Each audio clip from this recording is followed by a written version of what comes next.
Details చూస్తే కేరళలో వైనాడ్లో తీవ్ర విషాదం జరిగింది. భారీ వర్షాలతో కొండ చర్యలు విరిగిపడిన ఘటనలో మృతుల సంఖ్య 31కి చేరింది. వందలాది మంది మట్టి దిబ్బల కింద చిక్కుకున్నట్లుగా తెలుస్తోంది. కేరళలో కురుస్తున్న భారీ వర్షాలతో మెప్పాడి ప్రాంతంలో భారీగా కొండ చర్యలు విరిగిపడ్డాయి. వందలాది ఇళ్లు, వాహనాలు ధ్వంసమయ్యాయి.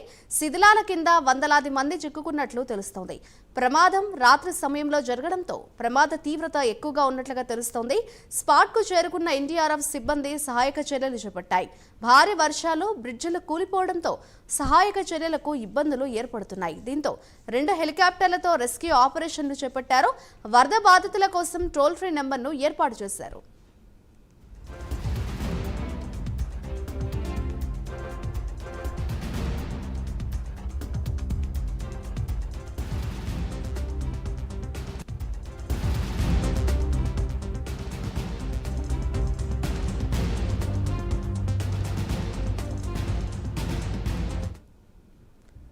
వైనాడ్ ఘటనపై ప్రధాని నరేంద్ర మోదీ స్పందించారు.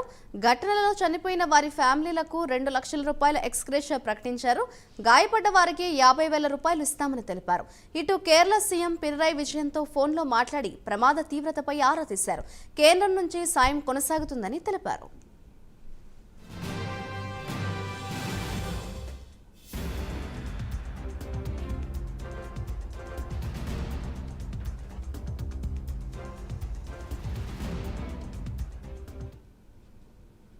ఇక ప్రమాదంపై స్పందించారు లోక్సభ పక్షనేత రాహుల్ గాంధీ.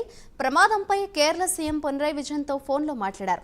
బాధితులకు అండగా ఉండాలని కోరారు. వర్షాలు కురుస్తుండటంతో సహాయక చర్యలకు తీవ్ర ఇబ్బందులు ఎదురవుతున్నాయని తెలిపారు సిపిఐ నేతలు.